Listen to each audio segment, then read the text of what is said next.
శ్రీమాత్రే నమ. శ్రీ మహాగణాధిపతయే నమ. శ్రీ మహాసరస్వత్యై నమ. శ్రీ గురుభ్యో నమ.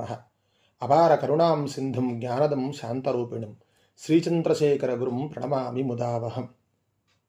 ఈరోజు మన శివదుర్గా ఛానల్ ద్వారా మీకందరికీ కూడా ఎన్నో అద్భుతమైనటువంటి లీలలు చూపి నడిచేటువంటి దైవంగా ప్రతి ఒక్కరికి కూడా తెలిసినటువంటి ఆచార్యస్వామి, నడిచేటువంటి సాక్షాత్తు శంకర భగవత్పాదులుగా పేరొందినటువంటి శ్రీ శ్రీ శ్రీ కంచి కామకోటి పీఠం 68వ ఆచార్యస్వామి అయినటువంటి శ్రీ చంద్రశేఖర సరస్వతి స్వామి వారి యొక్క విజయ గాథలను, స్వామివారి యొక్క అపారమైనటువంటి కరుణా కటాక్షాలను భక్తుల మీద ఏ విధంగా స్వామివారు చూపించారు అనేటువంటి విషయాన్ని మా ఛానల్ ద్వారా తెలుసుకునేటువంటి ప్రయత్నం చేద్దాం.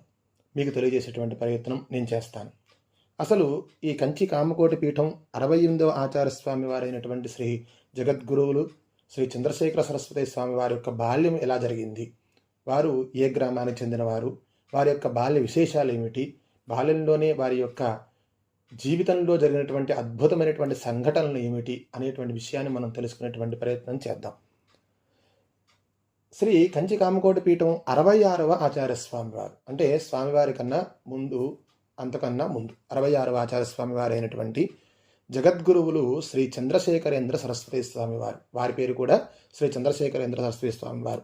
తర్వాతనే 68వ ఆచార్యస్వామిగా ఈ మనకు తెలిసినటువంటి పరమాచార్య స్వామి వారు వచ్చారు. వారి యొక్క పేరునే ఈయన ధరించడం కూడా జరిగింది.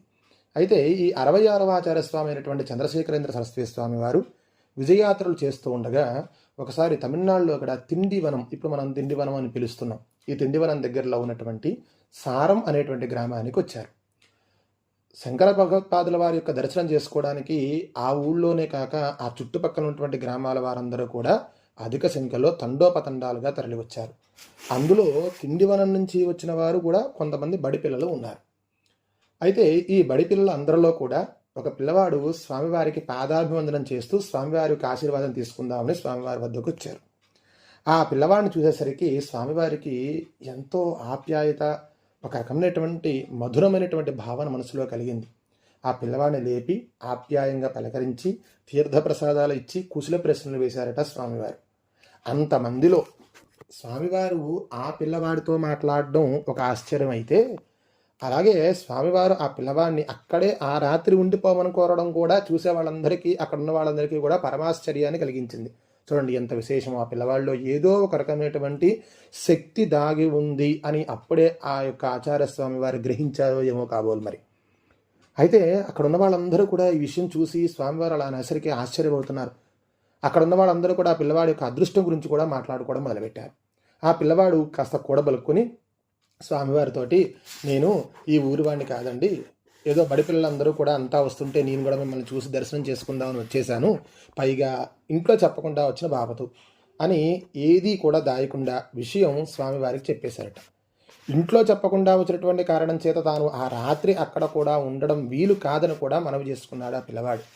స్వామివారి యొక్క ఆశీర్వాదం తీసుకుని అక్కడి నుంచి వెళ్ళిపోయాట. అయితే ఆ స్వామివారు మాత్రం ఆ పిల్లవాడిని చూస్తే ఎంతో ముచ్చటేసిందట. అతను అక్కడి నుంచి వెళ్ళిపోయిన తర్వాత అతని విషయమే తన అనుచరులతో కూడా ముచ్చటిస్తూ కూర్చున్నారట స్వామివారు. తమ తర్వాత ఆ బాలకుణ్ణే ఈ ఆచార్య పీఠానికి వారసుని చేయాలని తనకు అనిపిస్తోందని స్వామివారు తన ఆంతరింగులతో కూడా చెప్పారట. ఆచార్యుల యొక్క అనుగ్రహ వీక్షణానికి నోచుకున్నటువంటి ఆ అదృష్టవంతుడి పేరే స్వామినాథన్. ఆయన దక్షిణ ఆర్కాడ్ జిల్లాలోని విలుప్పురం గ్రామంలో 1894 మే 20వ తేదీన జన్మించారు.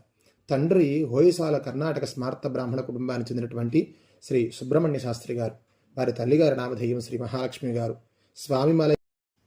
స్వామిమలై పైన ఉన్న స్వామినాథ స్వామి ప్రసాదం వల్ల జన్మించారని భావంతో తల్లిదండ్రులైనటువంటి శ్రీ సుబ్రహ్మణ్య శాస్త్రి గారు, మహాలక్ష్మి దంపతులు ఆ పిల్లవాడికి స్వామినాథన్ అనేటువంటి పేరు పెట్టారట. పేరులోనే స్వామి ఉన్నటువంటి ఆ అదృష్టశాలి అయినటువంటి ఆచార్యస్వామిగా చెయ్యాలని జగద్గురువులకు సంకల్పించడంలో ఆశ్చర్యమే ఉంచపండి.